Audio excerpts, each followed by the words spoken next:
హృదయపూర్వక వందనాలు తెలియజేస్తున్నాను. హల్లెలూయా. రెండు చేతులు అయితే చెబుదామా? మనస్ఫూర్తిగా సంతోషంగా, చాలా సంతోషం అండి.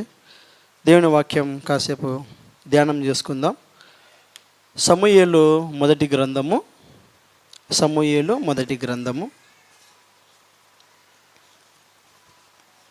2వ అధ్యాయము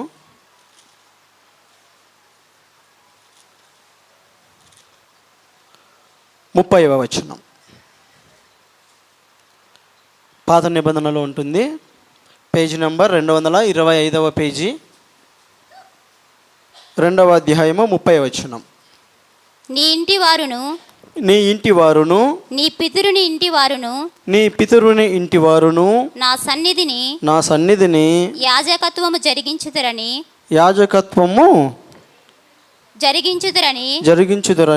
యెహోవా ఆజ్ఞ ఇచ్చి ఉన్నను. ఇప్పుడు అది నా మనస్సునకు కేవలము ప్రతికూలమైనని ఇశ్రాయేలీయుల దేవుడైన యెహోవా సెలవిచ్చుచున్నాడు. కావున యెహోవా వాక్కు ఏదనగా నన్ను గనుపరచు వారిని నేను గనపరచుదును. నన్ను తృణీకరించువారు తృణీకారమొందుదురు. ఆలకించుము. చాలమ్మా, థ్యాంక్ యూ.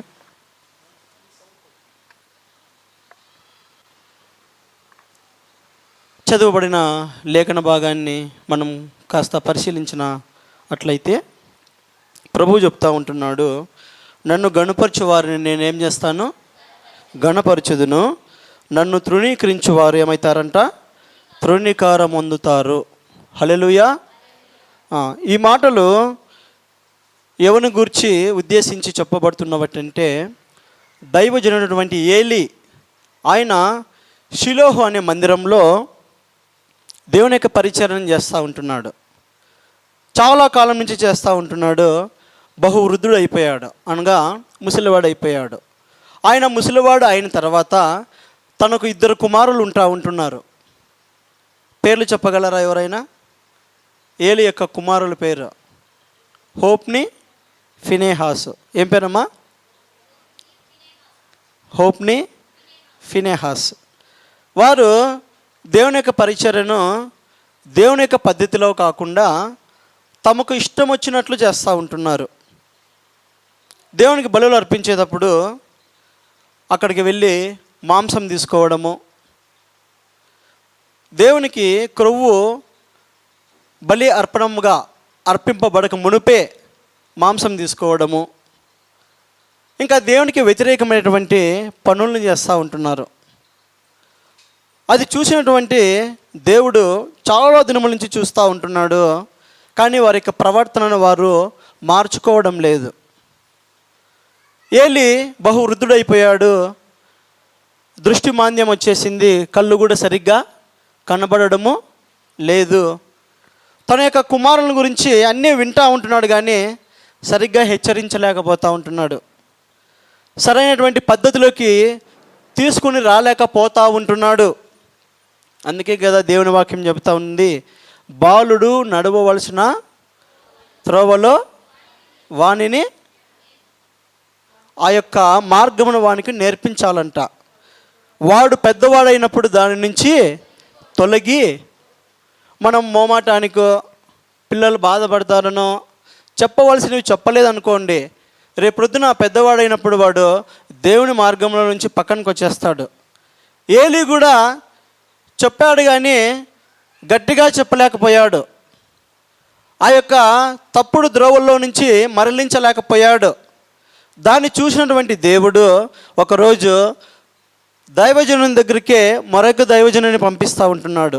పంపించి, అయ్యా, ఏ ఎన్నిక లేని మిమ్మల్ని యాజకులుగా నేను ఏర్పాటు చేసుకున్నాను, మీకు ఏది కూడా తక్కువ చేయలేదు, ఎప్పుడు కూడా నాకు అర్పించే ప్రతి హోమ వస్తువులను కూడా మీకు ఆహారంగా ఇచ్చాను కదా. అయినప్పటికీ కూడా నీ కుమారులు దేవుని యొక్క బలి విషయంలో మాంసం కొరకు మాంసాపేక్ష గలవారై దేవుని మార్గంలో నుంచి తొలగిపోతూ ఉంటున్నారు. నన్ను గణపరుచుకోకుండా తమ్మును తామే గణపరుచుకుంటా ఉంటున్నారు. ఇది తప్పు. నేను సెలవిచ్చినది ఏమనగా, నన్ను గణపరిచేవారిని నేనేం చేస్తా? గణపరుస్తా. నన్ను తృణీకరించేవారిని నేనేం చేస్తాను? తృణీకరిస్తా అని చెబుతూ ఉంటున్నాడు. మరి దేవుని గణపరచాలి అని మనం వింటూ ఉంటాం కదా.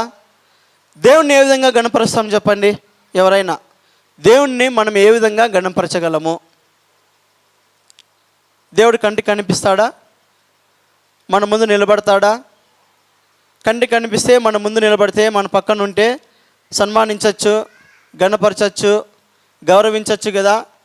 అదృశ్య దేవుణ్ణి, మన మధ్యలో ఆత్మస్వరూపుగా ఉన్నటువంటి దేవుణ్ణి మనం ఏ విధంగా గణపరచగలం? చెప్పగలమా? ఏ విధంగా దేవుని గణపరచగలం? బైబిల్ గ్రంథంలో కీర్తన గ్రంథం 69వ కీర్తన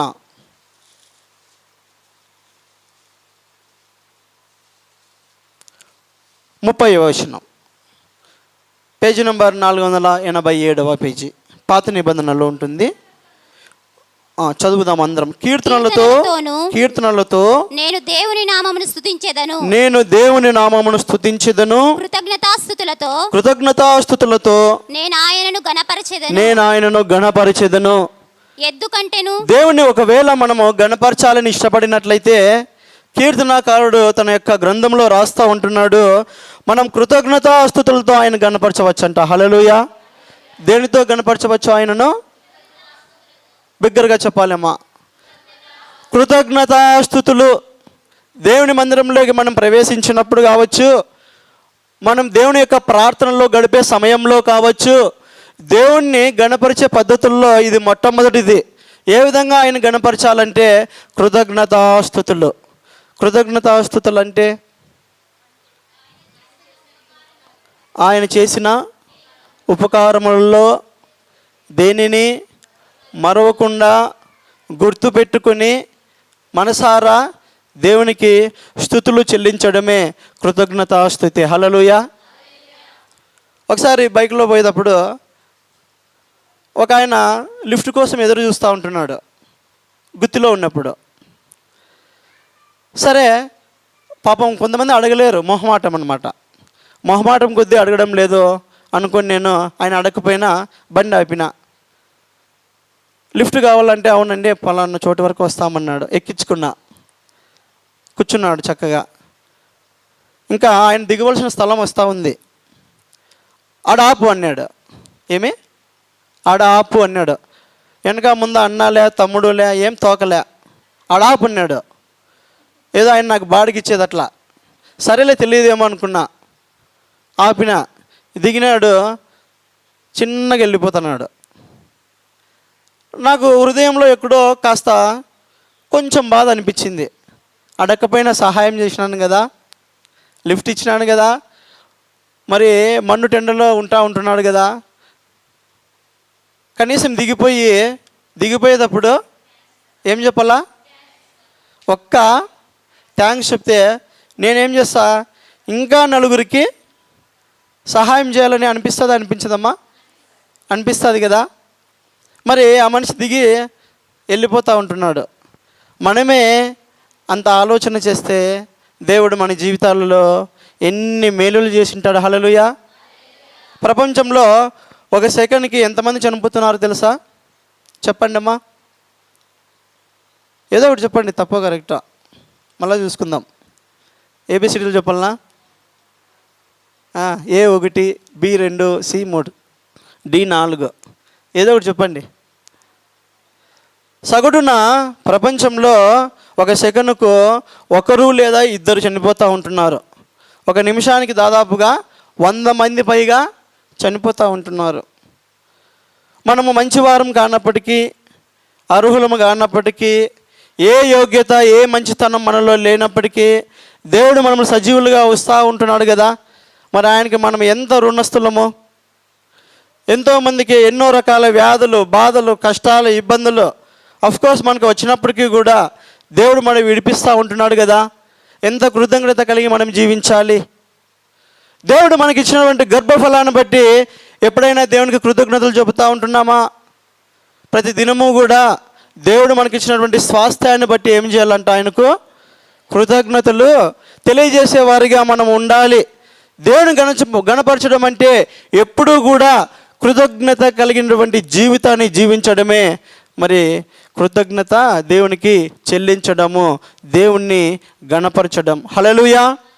ఒకసారి యేసుప్రభు దగ్గరికి 10 మంది కుష్ఠరోగులు వచ్చినారంట. యేసుప్రభు ఎవరు వచ్చినా కానీ ఎప్పుడు కూడా వారిని దూరం చేసుకోలే. ప్రతి ఒక్కరిని కూడా ఆయన దగ్గరకు పిలుచుకున్నటువంటి దేవుడుగా ఆయన ఉంటున్నాడు. వారు కుష్ఠరోగంతో బాధపడుతూ ఉంటున్నారు. యేసుప్రభువుకు దూరముగా నిలిచి, అంటే దగ్గరగా రావడానికి కూడా మరి కొన్ని ఆటంకాలు ఉంటున్నాయి. ఆ రోగుల్లో కుష్ఠరోగము అంటు రోగం. ఒక వ్యక్తికి వచ్చిందంటే ఆ వ్యక్తి తాకితే చాలు మరొక వ్యక్తికి కూడా వచ్చేదిగా ఉంటున్నది. మరి దగ్గరికి రాలేక భయపడుతూ బాధపడుతూ, యేసుప్రభువా మమ్మల్ని కరుణించమని 10 మంది కుష్ఠరోగులు వేడుకున్నారనమాట. యేసుప్రభు వారిని కరుణించి, మీరు మీ యొక్క మందిరాలకు వెళ్ళండి, మీ యొక్క కుష్ఠరోగం బాగా అయిపోతుందని చెబుతూ ఉంటున్నాడు. ఆ 10 మంది కూడా మరి మందిరానికి వెళ్తూ ఉంటున్నారు. వెళ్తా ఉండగానే మార్గ మధ్యంలోనే స్వస్థపరచబడినారు. హల్లెలూయా, హల్లెలూయా. స్వస్థపరచబడిన తర్వాత ఆ 10 మందిలో ఒక్కడు మాత్రమే యేసుప్రభు దగ్గరికి వచ్చినట్లు మనం చూస్తూ ఉంటున్నాం దేవుని యొక్క వాక్యంలో. యేసుప్రభు చెప్తా ఉంటున్నాడు, అయ్యా 10 మంది వచ్చారు కదా, 10 మందికి కూడా బాగైంది కదా, నీ ఒక్కనివే దేవునికి కృతజ్ఞతలు తెలపడానికి వచ్చినావా? దేవునికి మహిమ చెల్లించడానికి వస్తూ ఉంటున్నావా? సరే, నీవు వెళ్ళు, దేవుని మహిమపరచు అంటూ ఉంటున్నాడు. యేసుప్రభు 10 మంది వస్తారని అనుకున్నాడు. 10 మంది కూడా అంతవరకు తమ యొక్క జీవితంలో బాధపడినటువంటి పరిస్థితుల నుంచి దేవుడు తప్పించాడు కదా. కృతజ్ఞత స్వభావంతో వచ్చి దేవునికి మహిమ చెల్లిస్తారేమో, దేవుని గణపరుస్తారేమో అని చూస్తూ ఉంటే కేవలము ఒకే ఒక్కడు మాత్రమే వస్తూ ఉంటున్నాడు. ఈ దినములలో కూడా అనేక మంది దేవుని నుంచి మేలులు పొందుకుంటూ ఉంటున్నారు, అనేక సహాయం పొందుకుంటూ ఉంటున్నారు, ఉపకారాలు పొందుకుంటూ ఉంటున్నారు, ఆరోగ్యమును పొందుకుంటూ ఉంటున్నారు. కష్టాలలో, ఇబ్బందుల్లో, బాధల్లో ఉన్నప్పుడు అబ్బా తండ్రి అని మొరపెట్టినప్పుడు ఆయన ఆదరించిన దేవుడుగా ఉంటున్నారు. కానీ కృతజ్ఞత లేని వారిగా చాలామంది జీవిస్తూ ఉంటున్నారు. దానివల్లనే దేవుణ్ణి గణపరచలేకపోతూ ఉంటున్నారు. కాబట్టి దేవుడు కూడా వారిని గణపరచలేకపోతూ ఉంటున్నాడు. హల్లెలూయా. ఒకసారి యేసుప్రభు సువార్త చెప్పేటప్పుడు చాలామంది ప్రజలు వచ్చేసారు ఆయన దగ్గరకు. 3 రోజులు అయిపోయింది, తినడానికి ఆహారం లేదు. మరి శిష్యులను పిలిచి, అయ్యా వీరికి ఏమైనా ఆహారం పెట్టానంటే శిష్యులు అంటూ ఉంటున్నారు, ప్రభువా మనం ఉండేది పెద్ద సిటీలో కాదు, ఒక అడవిలో ఉంటున్నాం, ఇక్కడ ఏమీ దొరకదు. ఒకవేళ దొరికినా కానీ కొనుక్కోవడానికి మన దగ్గర ఏం లేవు, డబ్బులు లేవు. ఇంతమందికి ఆడ పెడతావు, వారిని పంపించేయి ప్రభువా అంటూ ఉంటే యేసు ప్రభువు వారి మీదే కనికరపడి ఏమైనా ఉన్నదా అని అడిగితే ఒక చిన్న పిల్లవాడు వస్తూ ఉంటున్నాడు, 5 రొట్టెలు 2 చేపలు తీసుకొని వస్తూ ఉంటున్నాడు యేసు ప్రభు దగ్గరకు. మనం వాక్యంలో బాగా పరిశీలించి చదివినట్లయితే యేసు ప్రభు అంట అప్పుడు 5 రొట్టెలను 2 చేపలను తీసుకుని తండ్రికి ఏం చెల్లిస్తూ ఉంటున్నాడంట? కృతజ్ఞతాస్తుతులు చెల్లించి, ప్రభువా తండ్రి నీవు వీటిని ఆశీర్వదించు అని కృతజ్ఞతాస్తుతులు చెల్లించినట్లు మనం చూస్తూ ఉంటున్నాం. కేవలము మనకు ఉన్నప్పుడు మాత్రమే మనం కృతజ్ఞతాస్తుతులు చెల్లించడం కాదు, యేసు ప్రభు ప్రార్థన చేసినటువంటి విధానాన్ని బట్టి మనం ఆలోచన చేస్తే లేని సమయంలో కూడా ఆయన కృతజ్ఞతాస్తుతులు చెల్లిస్తూ ఉంటున్నాడు తండ్రికి. హల్లెలూయా. ఎప్పుడైతే యేసు ప్రభు కృతజ్ఞతాస్తుతులు చెల్లిస్తూ ఉంటున్నాడో తండ్రి ఆ యొక్క 5 రొట్టెలను 2 చేపలను ఆశీర్వదించిన తండ్రిగా ఆయన ఉంటున్నాడు. హల్లెలూయా. ఆ యొక్క మనం వాక్యం చూస్తూ ఉంటున్నాం. ఎంతమంది తిన్నారంట 5 రొట్టెలను 2 చేపలను? 5,000 మంది పురుషులు మాత్రమే తిన్నట్లు. ఇంకా చాలామంది ఉంటున్నారు. మరలా 12 గంపలను ఎత్తినట్లు కూడా మనం చూస్తూ ఉంటున్నాం. కాబట్టి దేవుడు మనకు ఇచ్చినటువంటి విధానాన్ని బట్టి మనం ఏం చెల్లించాలంట? కృతజ్ఞతాస్తుతులు చెల్లించాలి. దేవుడు ఇవ్వబోయే వాటిని బట్టి కూడా మనం ఏం చెల్లించాలంట? కృతజ్ఞతాస్తుతులు చెల్లించాలి. రోమాపత్రికలో 1వ అధ్యాయంలో 21వ వచనంలో మనం చూసినట్లయితే, అమ్మ వారు దేవుణ్ణి ఎరిగి కూడా దేవునికి మహిమ చెల్లించలేదంట, దేవునికి స్తుతులు చెల్లించలేదంట, దేవునికి కృతజ్ఞతాస్తుతులు చెల్లించలేదంట. మనకి దేవుని గురించి బాగా తెలుసు, ఆయన శక్తి గురించి చాలా తెలుసు, ఆయన నుంచి మనం పొందుకున్న మేలు గురించి మనకు బాగా తెలుసు. కానీ ప్రార్థన సమయంలో, ఆరాధన సమయంలో మనం ఏం చెల్లించలేకపోతూ ఉంటున్నామంట? కృతజ్ఞతాస్తుతులు మనసారా చెల్లించలేకపోతూ ఉంటున్నామంట. మరి కొంతమంది కృతజ్ఞతాస్తుతులు చెల్లిస్తారు, కానీ వారు తమ యొక్క పెదవులతో మాత్రమే చెల్లిస్తారంట. కానీ వారి హృదయము దేవునికి దూరంగా ఉంటుందంట. అటువంటి స్తుతులను దేవుడు అంగీకరించడు, అటువంటి అర్పణలను దేవుడు అంగీకరించడు. ఎప్పుడు దేవుడు మనకు కృతజ్ఞతాస్తుతులు అంగీకరిస్తాడంటే, మనము పెదవులతోనూ మరియు హృదయముతో కూడా ఆయన సమీపించినప్పుడు ఆయన ఏం చేస్తూ ఉంటున్నాడంట? గణపరచబడే దేవుడుగా ఆయన ఉంటున్నాడు. ఈరోజు మనము ఏం నేర్చుకుంటున్నామంటే, దేవుణ్ణి గణపరచడం ఏ విధంగా. అందులో మొట్టమొదటిగా దేవుణ్ణి ఏ విధంగా మనం గణపరచాలంట? కృతజ్ఞతాస్తుతులు. కృతజ్ఞతాస్తుతులు అంటే ఇచ్చిన వాటిని బట్టి మాత్రమే కాదు, కానీ ఇవ్వబోతున్న వాటిని బట్టి కూడా మనం ఏమి చెల్లించాలంట? కృతజ్ఞతాస్తుతులు చెల్లించాలి. ఆ విధంగా దేవుని గణపరచండి. దేవుడు ఖచ్చితంగా మనల్ని గణపరిచే దేవుడుగా ఆయన ఉంటున్నాడు. హల్లెలూయా. రెండవదిగా యెషయా గ్రంథం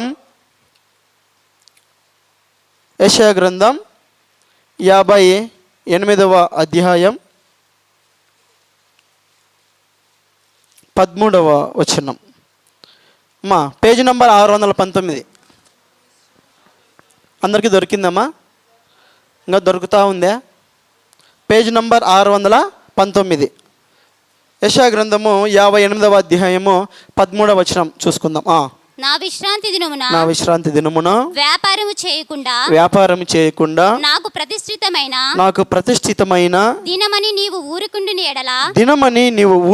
ఎడల విశ్రాంతి దినము మనోహరమైనదనియు యెహోవాకు ప్రతిష్ఠిత దినమనియు ఘనమైనదనియు అనుకొని దాన్ని ఘనముగా ఆచరించిన ఎడల నీకు ఇష్టమైన పనులు చేయకయు వ్యాపారము చేయకయు లోకవార్తలు చెప్పుకొనకయు ఉండిన ఎడల నీవు యెహోవాయందు ఆనందించెదవు. దేశము యొక్క ఉన్నత స్థలముల మీద నేను నిన్నెక్కించెదను. హల్లెలూయా. అమ్మా రెండవదిగా కేవలము కృతజ్ఞతాస్తుతులు మాత్రమే చెల్లించడం కాదు, కానీ విశ్రాంతి దినమును మనం గణపరచాలి. ఈ యొక్క పరిశుద్ధ దినమును, ఈ యొక్క పునరుత్థాన దినమును మనము ఏ విధముగా ఆచరించాలంట? ఘనముగా ఆచరిస్తే దేవుడు కూడా మనములో గణపరిచేవాడుగా ఆయన ఉంటున్నాడు. నా యొక్క విశ్రాంతి దినమున వ్యాపారం చేయవద్దు, నాకు ఇది ప్రతిష్ఠిత దినమని నీవు ఊరుకుండిన ఎడల విశ్రాంతి దినము మనోహరమైనదనియో యెహోవాకు ప్రతిష్ఠిత దినమనియో ఘనమైనదియో అనుకొని దాన్ని ఘనముగా ఆచరించాలంట. వారానికి ఎన్ని రోజులు వస్తాయమ్మా?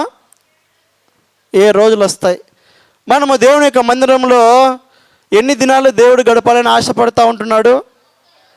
ఏ వారం ఆ వారము పునరుత్థాన దినం అనేటువంటి ఆదివారము గడపాలని ఆశపడుతూ ఉంటున్నాడు. దాన్ని ఆ యొక్క ఆదివారమును మనము ఇది చాలా మనోహరమైనదని, దేవునికి ప్రతిష్ఠితమని, ఇది చాలా ఘనమైనదని మనం ఆచరిస్తే అప్పుడు మనం దేవుని గణపరిచిన వారం అవుతాం. హల్లెలూయా. ఒక దైవజనుడు అంటాడు, వారంలో 7 దినములు ఉంటే ఆదివారం ఒక దినం కదా, ఆ దినము నువ్వు దేవునికి ఎంత ఇష్టంగా, దేవునికి ఎంత సమీపంగా, దేవుని ఎంతగా ఆరాధిస్తావో, ఎంతగా వాక్యమును వింటావో, ఎంతగా వాక్యమును విని హృదయంలో భద్రపరుచుకుంటావో, మిగతా 6 రోజులు కూడా దేవుడు నడిపించేవాడుగా ఉంటాడంట. హల్లెలూయా. 6 రోజులు కూడా భయం లేకుండా, ఎటువంటి మరి ఇబ్బంది లేకుండా మనము గడపాలంటే ఆ యొక్క 6 దినములంత బలమంతా ఈ యొక్క పునరుత్థాన దినములో ఉంటున్నది. హల్లెలూయా. మరి ఇది చాలామందికి తెలియక ఆయన పునరుత్థాన దినమును నిర్లక్ష్యం చేస్తూ ఉంటున్నారు. ప్రతిష్ఠితంగా మరి గడపడం లేదు ఆయన యొక్క సన్నిధిలో. చాలామంది చాలా పల్లెటూరు నుంచి వస్తూ ఉంటున్నారు. ప్రార్థన 9 గంటల కంటే ఎన్ని గంటలకు వస్తున్నారంట? దాదాపు 8:30కి కూడా వచ్చినటువంటి వాళ్ళు ఉంటున్నారు. వాళ్ళని బట్టి దేవుడు ఎంతో సంతోషించునుగాక. హల్లెలూయా. మరి ఒకవేళ ఏదైనా ఇబ్బంది ఉండి, ఎమర్జెన్సీ ఉండి రాలేకపోయినట్లయితే దేవుడు చూస్తూ ఉంటాడు, దాన్ని కన్సిడర్ చేస్తాడు. అన్ని అవకాశాలు ఉండి కూడా, అన్ని అనుకూలనాలు ఉండి కూడా, ఎంతో దగ్గరగా ఉండి కూడా ఆయన యొక్క ప్రతిష్ఠిత దినమును మనము ఘనముగా ఆచరించలేకపోయినట్లయితే దేవుని దృష్టిలో మనము దేవుణ్ణి ఘనపరిచిన వారం కానే కాదు. ఇది ఎంతో శ్రేష్టమైనది. ఈ యొక్క సన్నిధిలోనే మనకు సంతోషం ఉంది, ఆనందం ఉంది, ఆదరణ ఉంది, వ్యాధుల నుంచి మనకు స్వస్థత కలుగుతుంది. ఎవరు విడిచిపెట్టే దేవుడు అయినా కానీ కాదు. నీ సన్నిధానములో సంపూర్ణ సంతోషం, ఆరాధించుకునే విలువైన అవకాశం. నీ సన్నిధానములో అందరం పాడదామా? విలువైన అవకాశం, కోల్పోయినవన్నీ నాకు ఇచ్చుటకును, బాధల నుండి బ్రతికించుటకును, కోల్పోయినవన్నీ బాధల నుండి నీవే రాకపోతే నేనేమైపోదును, నీవే రాకపోతే నేనేమైపోదును. నేనుండాలేనయ్యా, నే బ్రతుకాలేనయ్యా, నేనుండాలేనయ్యా,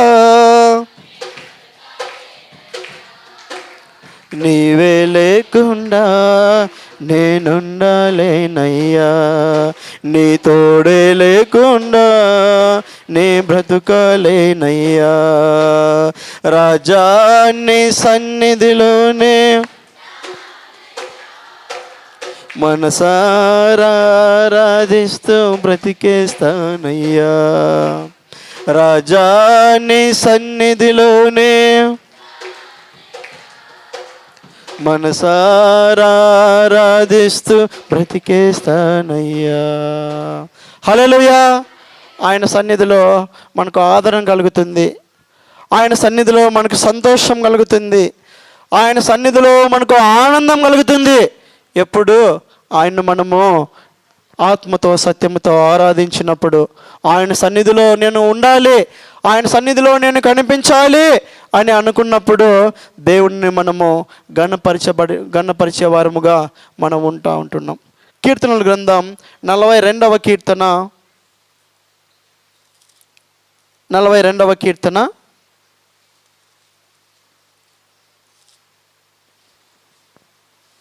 1 నుంచి 2 వచనాలు. దుప్పి 473వ పేజీమా. దుప్పి నీటి వాగుల కొరకు ఆశపడినట్లు దేవా నీ కొరకు నా ప్రాణము ఆశపడుచున్నది. నా ప్రాణము దేవుని కొరకు తృష్ణగొనుచున్నది. జీవము గల దేవుని కొరకు తృష్ణగొనుచున్నది. దేవుని సన్నిధికి నేనెప్పుడు వచ్చేదను, ఆయన సన్నిధిని నేనెప్పుడు కనబడెదను. కోరహు కుమారులు చెబుతా ఉంటున్నారు, ఈ యొక్క మందిరంలో జీవం గల దేవుడు ఉంటాడు. హల్లెలూయా. జీవం గల దేవుని దర్శించడానికి దుప్పి నీటి వాగుల కొరకు ఆశపడినట్లు నా ప్రాణం ఆశపడుతూ ఉంటున్నది. నేనెప్పుడు ఆయన సన్నిధికి వస్తానా, ఎప్పుడు ఆయన సన్నిధిలో ఆయన కనిపిస్తానా అని వారి యొక్క ప్రాణం ఏమవుతుందంట, ఆశపడుతూ ఉంటున్నది. చూడండి, ఈ యొక్క 42వ కీర్తన చక్కగా ఉంటుంది. అదేవిధంగా 84వ కీర్తనలోకి వెళ్దాం. 84వ కీర్తన. ఈ యొక్క కీర్తన కూడా కొరహు కుమారులే మరి రాస్తూ ఉంటున్నారు. దేవుని మందిరం గురించి చక్కగా రాస్తూ ఉంటున్నారు. 2వ వచనం, 84వ కీర్తన 2వ వచనం.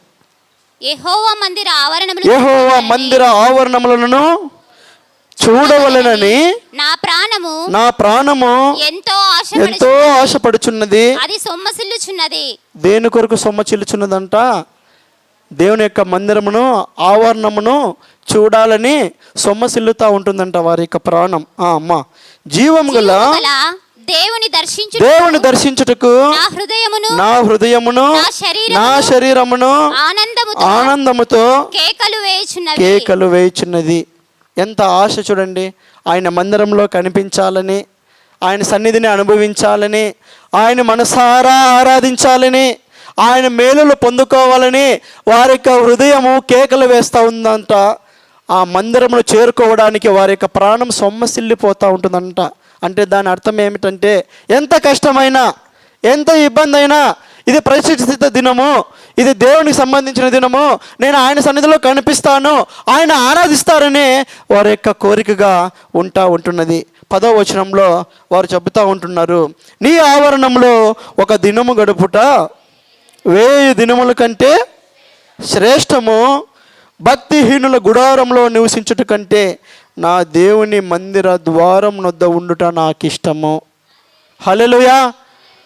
ఒక దినము గడిపితే 1000 దినములంతా ఆశీర్వాదాన్ని నేను చూస్తాను, దేవుడు నా జీవితంలో ఆశీర్వాదాన్ని నాకు ఇస్తాడు అనే ఆశతో వాళ్ళు వస్తూ ఉంటున్నారు. ఆ ఆశను దేవుడు ఏం చేస్తూ ఉంటున్నాడంటే తృప్తిపరుస్తూ ఉంటున్నాడు. హల్లెలూయా. మరి అన్నీ ఉండి కూడా మనం అట్టి ఆశతో వస్తూ ఉంటున్నామా?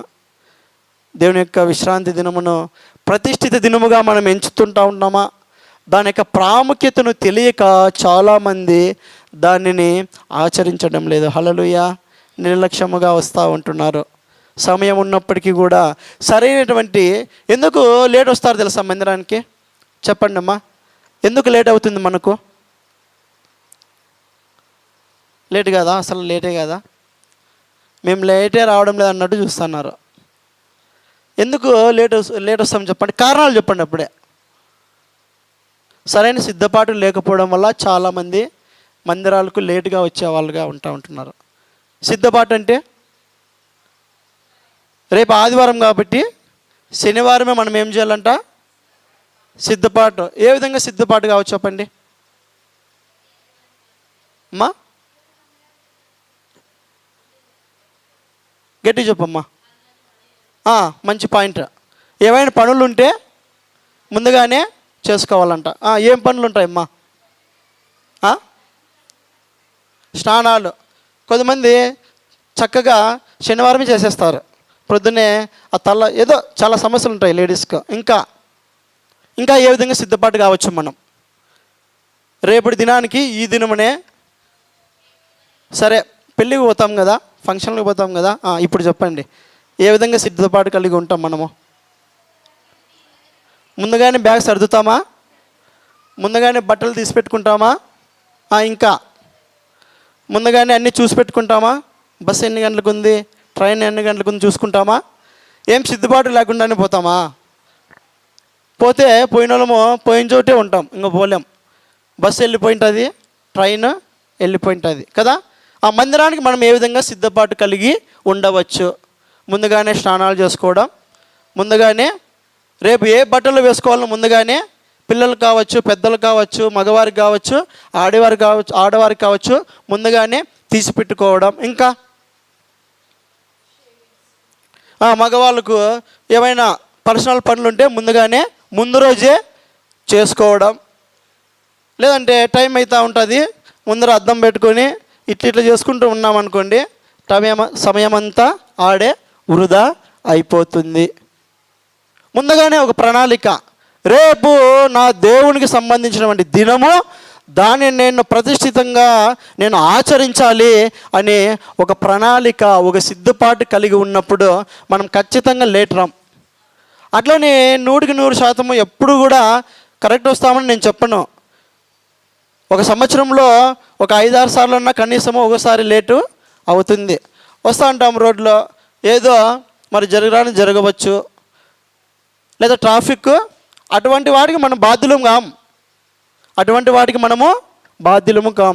మందిరము 9 గంటలకు అన్నప్పుడు మనం ఇంట్లో 9 గంటలకు బయలుదేరినాం అనుకో, ఇక్కడికి వచ్చే లోపల లేట్ అయిపోతుంది కదా. ఆ 9 గంటప్పుడు ఎన్ని గంటలకు బయలుదేరాలా? దూరం ఉండేవాడైతే చాలా ముందుగానే బయలుదేరాల. కొంచెం దగ్గర ఉండేవాళ్ళైతే ఒక 10 నిమిషాలు 15 నిమిషాలు ముందర బయలుదేరితే ఆయన యొక్క మందిరానికి మనం రావచ్చా రాలేమా? రావచ్చు. అంటే సరైన సిద్ధపాటు లేకపోవడం వలన చాలామంది ఏం చేస్తూ ఉంటున్నారంటే నిర్లక్ష్యము ఆయన యొక్క సన్నిధిని చేస్తూ ఉంటున్నారు. ఎప్పుడైతే మనము ఈ యొక్క దినమును ఘనముగా ఆచరిస్తామో అప్పుడు మనం దేవుణ్ణి ఏం చేయవచ్చంట? గణపరచవచ్చు.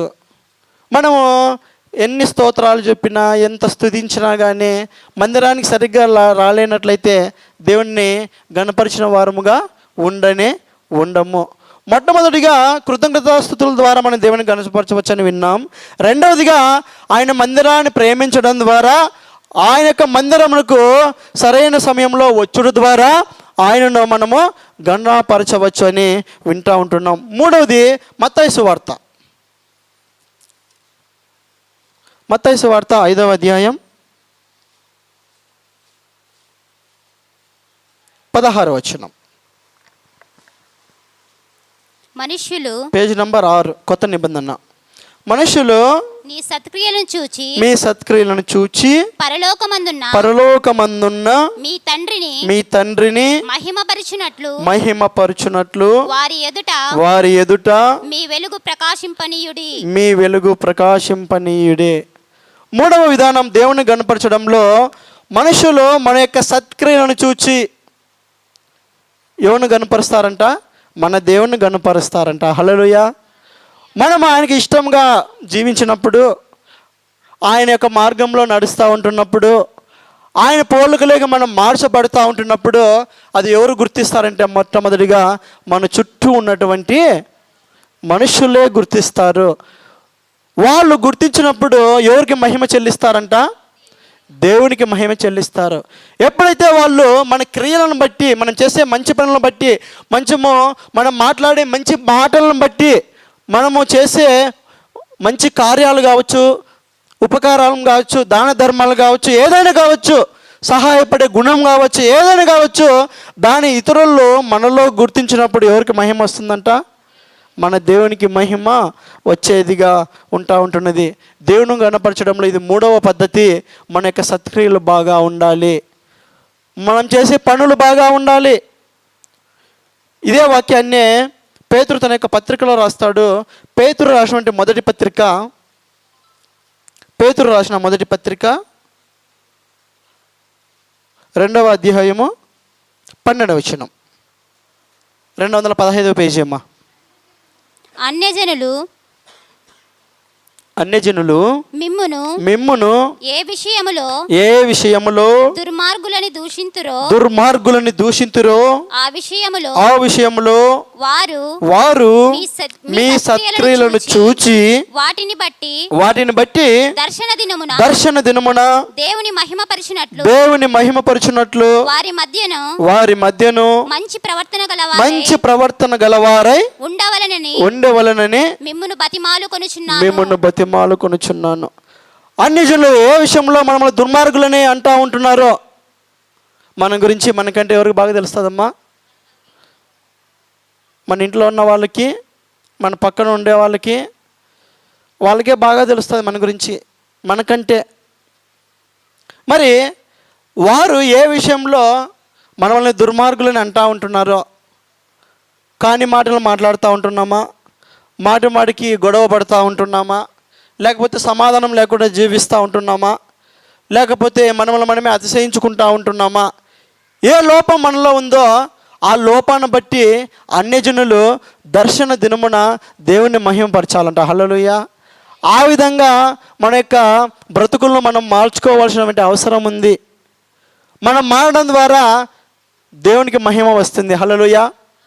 ఏ విషయంలో మరి తప్పిపోతూ ఉంటున్నామో, ఏ విషయంలో మనల్ని ఇతరులు వేలు పెట్టి చూపిస్తూ ఉంటున్నారు, ఒకవేళ ఆ విషయాన్ని మనము మార్చుకోగలిగినట్లయితే, ఆ విషయాన్ని, ఆ లోపాన్ని తెలుసుకోగలిగినట్లయితే, దాన్ని తెలుసుకొని మనము మార్చుకున్నట్లయితే ఎవరికి మహిమ వస్తుందంట? మన దేవాది దేవునికి మహిమ వచ్చేదిగా ఉంటున్నది.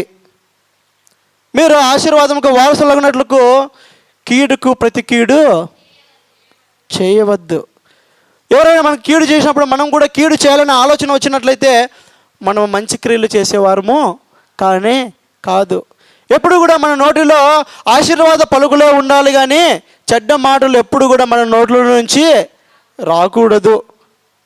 ఇంకా మన యొక్క హృదయ అంతరంగ స్వభావం కూడా సంపూర్ణంగా మార్చబడాలి. ఎప్పుడు కూడా సన్నుకునే వాళ్ళుగాను, గొనుక్కునే వాళ్ళుగాను, ఇతరులతో ఎప్పుడు మనము మరి పోట్లాడే వారిగాను ఉండకూడదు. మరి ఏ విషయంలో మనం తప్పిపోతూ ఉంటున్నాం? భార్యలను సంపూర్ణంగా ప్రేమించగలుగుతూ ఉంటున్నామా? భార్యలు సంపూర్ణంగా భర్తలకు లోబడుతూ ఉంటున్నారా? పిల్లలైన వారు తల్లిదండ్రులకు విధేయత చూపిస్తూ ఉంటున్నారా? సంఘంలో ఉంటున్నప్పుడు సంఘ క్రమాన్ని మనం పాటిస్తూ ఉంటున్నామా? ఏ క్రియ అనేది మనలో మరి పని చేయడం లేదు, ఏ లోపం మనలో పనిచేస్తూ ఉంటున్నది, వాటిని కూడా సరిదిద్దుకోగలిగినట్లయితే దేవుడు మన ద్వారా ఆయన నామాన్ని మహిమపరుచుకున్న వాడుగా ఆయన ఉంటున్నాడు. హల్లెలూయా. ఇది మూడవ విధానం. మంచి క్రియలు కలిగి మనము జీవించేవారిగా ఉండాలని దేవుడు ఆశపడుతున్నాడు. నాలుగవ పద్ధతి, కొరింథీయులకు రాసినటువంటి మొదటి పత్రిక, కొరింథీయులకు రాసిన మొదటి పత్రిక 6వ అధ్యాయము 20వ వచనం. 149వ పేజీ అమ్మ, కొత్త నిబంధనలో 6వ అధ్యాయం 20వ వచనం. విలువ పెట్టి కొనబడిన వారు గనుక మీ దేహముతో దేవుణ్ణి మహిమ పరచుడి. చూడండి, దేవుని దగ్గరకు వచ్చిన తర్వాత దేవుడు అనేక మంది జీవితాలను మారుస్తూ ఉంటున్నాడు, వారి పద్ధతులను మారుస్తూ ఉంటున్నాడు, వారి బ్రతుకులు మార్చివేస్తూ ఉంటున్నాడు. వారు మాట్లాడే మాట విధానాన్ని కూడా దేవుడు ఏం చేస్తూ ఉంటున్నాడు? మారుస్తూ ఉంటున్నాడు. వారిలో ఉన్నటువంటి కోపతాపాలను కూడా తీసివేసేవాడుగా ఉంటున్నాడు. మనకు ఎన్నో ఉదాహరణలు తెలుసు. స్టువర్ట్పురం అనే ఒక ఊరు ఉంటుంది. ఆ ఊరిలో ఒకప్పుడు ఆ ఊరును దొంగల ఊరు అని పిలిచేవారు. ఏ ఊరు? దొంగల ఊరు. ఆ ఊరిలో ఎంతమంది ఉంటే అంతమంది కూడా ఏం చేస్తారంట? దొంగతనం చేస్తారు. వాళ్ళ స్టైల్ ఏమంటే దొంగతనము చెప్పి మరీ చేస్తారంట. చెప్పి మరీ దొంగతనం చేస్తారు. ఎంతమంది పోలీసులు ఉన్నా ఎవరున్నా వాళ్ళని ఏమీ పట్టుకోలేరంట.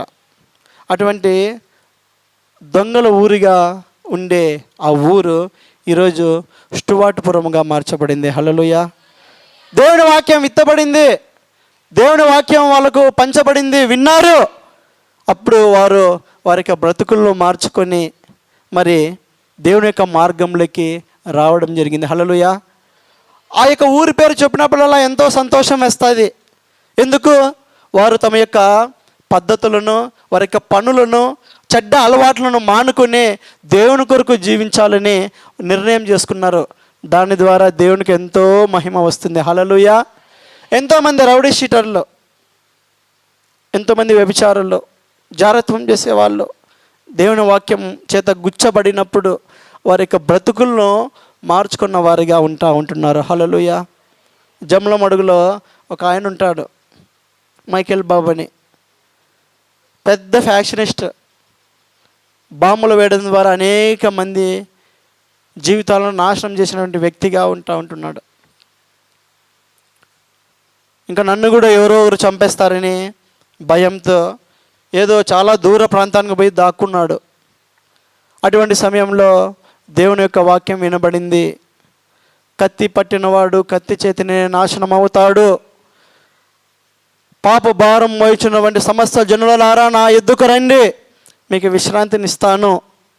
మీ పాపములన్నిటినీ నేను తుడిచివేస్తాను, నా రక్తంతో కడుగుతాను. మీరు కోల్పోయినటువంటి ఆ యొక్క సమాధానాన్ని మరలా నేను తిరిగి మీకు అనుగ్రహిస్తాను అనేటువంటి మాటలు వినినప్పుడు ఆ వ్యక్తి తన యొక్క హృదయాన్ని సమర్పించుకున్నాడు. ఒకరోజు ఒక దినమున బాములు పట్టి చేతిలో తిరిగే వ్యక్తి ఈరోజు బైబిల్ గ్రంథాన్ని పట్టుకొని తిరుగుతూ ఉంటున్నాడు. హల్లెలూయా. ఆ వ్యక్తిని చూసినప్పుడు చాలామంది నమ్మలేరు. అప్పుడు ఆ విధంగా ఉన్నటువంటి వ్యక్తి ఇప్పుడు ఈ విధముగా ఉన్నాడా? అప్పుడు ప్రాణాలు తీసే వ్యక్తి ఇప్పుడు దేవుని కొరకు ప్రాణములు కూడా అర్పించడానికి సిద్ధముగా ఉంటున్నాడు. హల్లెలూయా.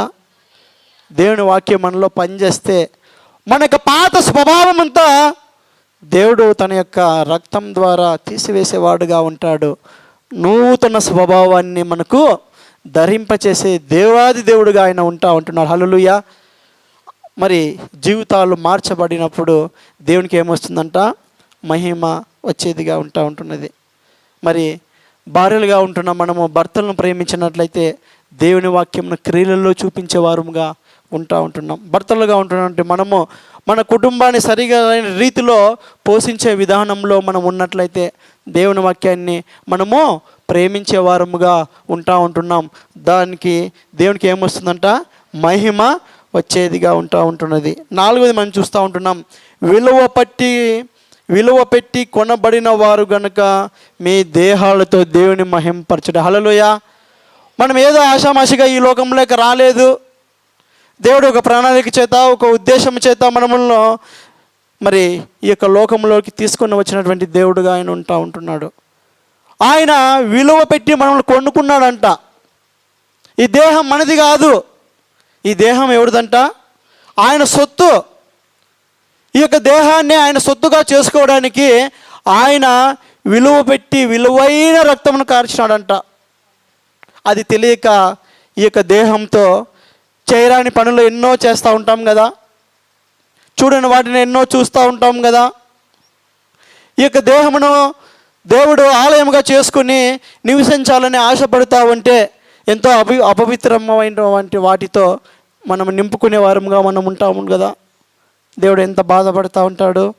2000 సంవత్సరాల క్రితం ఆయన ఆ యొక్క కలువరి శిలువలో, ఆ యొక్క మండు టెండల్లో, ఆ చెప్పులు లేకుండా ముళ్ళ తొప్పల మధ్య మరి ఆయన భారభరితమైన శిలువను మోసి ఎంతో విలువైన, పరిశుద్ధమైన, ఎటువంటి కళంకం లేని, మచ్చలేని ఆ యొక్క రక్తమును కార్చి మనమును విమోచించిన దేవాది దేవుడిగా ఆయన ఉంటున్నాడు కదా.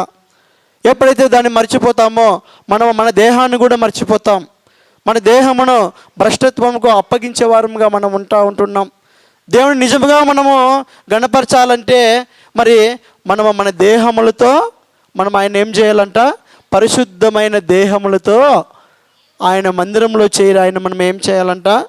గణపరిచేవారముగా ఉండాలి. అది ఎప్పుడైతే మనం అపవిత్రపరచబడతామో, ఎప్పుడైతే పాపానికి చోటిస్తామో దానివల్ల దేవునికి ఏం రాదమ్మా? మహిమ రాదు, దేవునికి ఘనత రానే రాదు. చూడండి, ఆదికాండము 39వ అధ్యాయము 9వ వచనం. ఆదికాండం 39వ అధ్యాయము 9వ వచనం.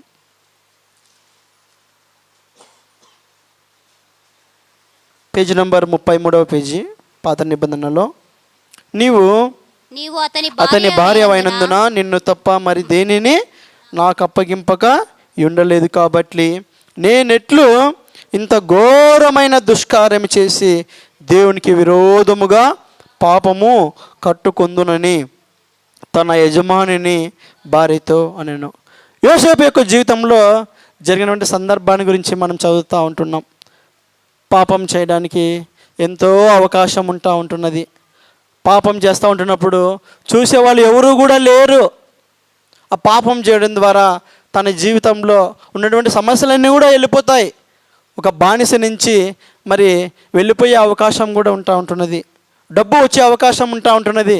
కానీ ఆ యొక్క యోసేపు ఏం చెప్తా ఉంటున్నాడు? ఇంత ఘోరమైన దుష్కార్యము చేసి నా దేవునికి విరోధముగా నేనెట్లు పాపమును కట్టుకుందునని తన యొక్క యజమానుని భార్యతో అనెను. ఆ కాలంలో యాజకులు లేరు, దేవుని యొక్క ధర్మశాస్త్రం లేదు. అయినప్పటికీ కూడా ఆయన తన యొక్క దేహమును గురించి ఎంత జాగ్రత్త పడుతూ ఉంటున్నాడు. ఈ దేహము దేవుని వలన నాకు అప్పగించబడి ఉన్నది, ఈ దేహం ద్వారా నేను పాపం చేస్తే మరి దేవుని దృష్టిలో ఘోరమైన దుష్కార్యం అది, నేనెట్లు పాపమును మూట కట్టుకుంటాను అని పాపమును గురించి ఎంత జాగ్రత్త పడుతూ ఉంటున్నాడు. కాబట్టి దేవుడు ఆయన దీవించినటువంటి దేవుడుగా ఆయన ఉంటున్నాడు. హల్లెలూయా. పరిశుద్ధత కలిగి జీవించడమే గొప్ప ఆశీర్వాదం. ఇహలోక మాలిన్యము మనకు అంటకుండా జీవించడమే దేవుని యొక్క చిత్తమునై ఉంటున్నది. అనేక సార్లు మనం ప్రార్థన చేస్తూ ఉంటాం కదా, ప్రభువా నీ చిత్తమును నాలో జరిగించవా, నీ చిత్తమును నాకు తెలుపువా అని ప్రార్థన చేస్తూ ఉంటాం కదా. దేవుని వాక్యం చెబుతూ ఉంటున్నది, ఇహలోక మాలిన్యము మనములో అంటకుండా మనం భద్రపరచుకోవడమే, మనం పరిశుద్ధపరచుకోవడమే అది దేవుని చిత్తమునై ఉంటున్నది. మరి ఎప్పుడైతే మనం పవిత్రపరచుకుంటామో, పరిశుద్ధపరచుకుంటామో, దేవుని నామానికి ఏమొస్తుందంట? మహిమ వచ్చేదిగా ఉంటుంది. దేవుణ్ణి నిజముగా మనం గణపరిచే వారముగా ఉంటున్నాం. హల్లెలూయా. చిన్నతనం నుంచే ఎంతో పాపంలో పెరిగాడు. తల్లి ఎన్నో దినములు ఆ యొక్క బిడ్డ కొరకు కన్నీరు కారుస్తూ ఉంటున్నది. చిన్నతనంలోనే పెద్ద పెద్ద పాపములు చేసేవాడు ఆ యొక్క వ్యక్తి. ఎప్పుడు కూడా ఆ యొక్క కన్న తల్లి ఆ వ్యక్తిని ఏమీ దూషించుకోకుండా ప్రభు యొక్క పాదాల యొద్ద కన్నీరు కార్చేదంట. ప్రభువా ఎంతో పాపంలో జీవిస్తూ ఉంటున్నాడు, లోకమంతా వేలెత్తి చూపిస్తూ ఉంటున్నది, ఇంకా వీడు పనికి రాడు అని చెబుతూ ఉంటున్నది. కానీ ఒక దినం వస్తుంది, వాడు ఎంత పాపంలో జీవిస్తూ ఉంటున్నాడో నీవు అంత పరిశుద్ధునిగా చేస్తావు వాణ్ణి అని ఆ యొక్క కన్న తల్లి ప్రతిరోజు కన్నీరు కార్చేదంట. ఒక దినం రానే వచ్చింది, ఆ యొక్క కన్నీటి ప్రవాహంలో దేవుని యొక్క పాదాల ఎద్దుకు కొట్టుకొని వచ్చాడు ఆ యొక్క వ్యక్తి. ఆ యొక్క వ్యక్తి పేరే సెయింట్ అగస్టిన్, పరిశుద్ధుడైనటువంటి అగస్టిన్. ఆ వ్యక్తి చెబుతూ ఉంటున్నాడు, నేను ఎన్నో పాపములు చేశాను, వయసుకు మించినటువంటి పాపములు చేశాను, నా కన్న తల్లి యొక్క కన్నీటి ప్రవాహంలో కొట్టుకొని వచ్చి దేవుని యొక్క పాదాల యొద్ద పడిపోయానని చెబుతూ ఉంటున్నాడు. మన పిల్లల కొరకు, మన రక్త సంబంధికుల కొరకు, మన యొక్క కుటుంబ సభ్యుల కొరకు అటువంటి కన్నీరు కారుస్తూ ఉంటున్నామా? అటువంటి నిరీక్షణను కలిగి మనము జీవిస్తూ ఉంటున్నామా? అటువంటి సెయింట్ అగస్టిన్ ఒకరోజు ఒక వీధిలో నడుచుకుంటూ పోతూ ఉంటే ఆయన యొక్క ఎక్స్ గర్ల్ ఫ్రెండ్ పిలుస్తూ ఉందంట. హలో అగస్టిన్, ఏం మర్చిపోయావా నన్ను? ఏం ఈ మధ్య రావడం లేదు, అంతేలే నన్ను మర్చిపోయావులే అని అంటా ఉంటే ఆ యొక్క వ్యక్తి ఏం పట్టించుకోకుండా చెవిటివాని వల్లే నడుచుకుంటూ పోతూ ఉంటున్నాడంట. ఆమె ఇంకా గట్టిగా అరుస్తూ ఉందంట. అప్పుడు ఆ వ్యక్తి అంటూ ఉంటున్నాడు, సెయింట్ అగస్టిన్ లేడు, చనిపోయాడు. అంటే ఇప్పుడు నువ్వు ఉన్నావు కదా, నువ్వెవరంటే నేను నా సొత్తు కాదు, నా దేవుని సొత్తు, ఈ దేహంతో నేను ఇంక ఎప్పుడు పాపం చేయనని అంటూ ఉంటున్నాడంట. హల్లెలూయా. మరొక గొప్ప దైవజనుడు ఒకరోజు ట్రైన్లో ప్రయాణం చేస్తూ ఉంటున్నాడు. ప్రయాణం చేస్తూ ఉంటే ఆ యొక్క స్లీపర్ బోగిలో, ఏసీ బోగిలో ఉండే మిగతా వాళ్ళంతా కూడా పేకాట ఆడుతూ ఉన్నారంట. పేకాట ఆడుతూ ఉంటే ఈ వ్యక్తి ఒక్కడే బైబిల్ చదువుకుంటూ కూర్చుంటే వాళ్ళు అంటూ ఉంటున్నారు, అయ్యా మనం ఇంకా చాలా దూరం ప్రయాణం చేయాలా, టైంపాస్ కావడం లేదు, నువ్వు కూడా వచ్చి మాతో పేకాట ఆడొచ్చు కదా అని ఆ యొక్క దైవజనుని పిలిచారంట. ఆ దైవజనుడు వాళ్ళకి ఏం సమాధానం చెప్పాలా అని ఆలోచించి ఒక నిమిషం ప్రార్థన చేసుకొని నాకు చేతులు లేవు అన్నాడంట. నాకు చేతులు లేవని అంటే వాళ్ళు చేతులు పెట్టుకొని చేతులు లేవు అంటున్నావు కదా, నీకేమైనా పిచ్చా అన్నారంట. అప్పుడు ఆ దైవజనుడు అంటూ ఉంటున్నాడు, అవును ఈ చేతులు నావు కాదు, ఈ చేతులు ఎప్పుడు నా యేసు ప్రభువుకు నేను సమర్పించుకున్నాను. ఒకప్పుడు నేను కూడా మీ మాదిరి ఆడిన వాడినే, ఇప్పుడు ఆ జీవితం అంతా వెళ్ళిపోయింది, ఇప్పుడు కొత్త జీవితం వస్తూ ఉంటున్నది. నేను నా స్వాధీనం లేను, నేను నా యొక్క దేవుని యొక్క ఆత్మ స్వాధీనంలో ఉంటున్నాను. ఆయన ఎట్లా నడిపిస్తే అట్లా నేను నడిపించబడుతూ ఉంటున్నాను, ఈ చేతులు నావు కాదని చెప్పాడంట ఆయన. హల్లెలూయా. అప్పుడు వాళ్ళలో కొంతమంది రక్షణ పొందినారంట. మనం నిజంగా పరిశుద్ధంగా జీవించాలని ఆశపడితే ఆ జీవితాన్ని ఇవ్వడానికి దేవుడు సమర్థుడా? హల్లెలూయా. ఎందుకంటే నేను పరిశుద్ధులను కనుక మీరు కూడా పరిశుద్ధులై ఉండండి. ఆయన పరిశుద్ధుడు కనుక అదే పరిశుద్ధతను మనకు కూడా ఆయన ఇచ్చి నడిపించే దేవునిగా ఆయన ఉంటున్నాడు. మరొకటి పేతురు రాసినటువంటి మొదటి పత్రిక 4వ అధ్యాయము, తొందరగా ముగిస్తాను. పేతురు రాసినటువంటి మొదటి పత్రిక 4వ అధ్యాయము 16వ వచనం. ఎవడైనను క్రైస్తవుడైనందుకు బాధ అనుభవించవలసిన ఎడల అతడు సిగ్గుపడక ఆ పేరును బట్టి దేవుని మహిమ పరచవలెను. ఎవడైనను క్రైస్తవుడు అయినందుకు బాధ అనుభవించవలసిన ఎడల. బాధలు రకరకాలు ఉంటాయి. కొన్ని మనం స్వయంకృత అపరాధముల చేత తెచ్చుకున్నటువంటి బాధలు ఉంటాయి. చేయరాని పనులు చేయడం వలన, లేకపోతే దేవునికి అయిష్టంగా జీవించడం వలన స్వయంకృత అపరాధం అంటారంట. తెలిసి కొన్ని తప్పులు చేయడం వలన కొన్ని బాధలు వస్తూ ఉంటాయి. దానివల్ల దేవునికి మహిమ రాదు. దేవుని కొరకు క్రైస్తవుడు అయినందుకు మనం ఒకవేళ బాధ అనుభవించవలసి వస్తే, అంటే దేవుని బట్టి మనకు బాధలు వస్తే, ఆ దేవుని పేరుని బట్టి మనం ఏం చేయాలంట? ఆయన్ను మహిమపరచాలంట. ఇప్పుడు అంత్యకాల దినముల్లో ఉంటున్నాం. ఖచ్చితంగా దేవుని బిడ్డలకు ఏమొస్తాయమ్మా? ఖచ్చితంగా శ్రమలు వస్తాయి, ఖచ్చితంగా బాధలు వస్తాయి. ఎప్పుడైనా నీవు మందిరానికి వచ్చేటప్పుడు చాలామంది అని ఉండవచ్చు, బాగుపోతున్నావులే మందిరానికి, ఏముందిలే అని అనవచ్చు. అవమానకరంగా మాట్లాడించి ఉండవచ్చు. నీ కుటుంబంలో వారే దేవునికి నిన్ను దూరం చేయాలని ప్రయత్నాలు చేయవచ్చు.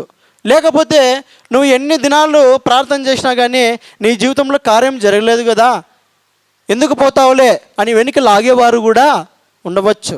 లేదంటే లోకంలో అందరూ కూడా అట్లే జీవిస్తూ ఉంటున్నారు కదా, నువ్వెందుకు ఆ విధంగా జీవించాలి, మనం కూడా వాళ్ళ మాదిరి జీవిస్తే ఏమవుతుంది అని చెప్పేవాళ్ళు కూడా ఉండవచ్చు.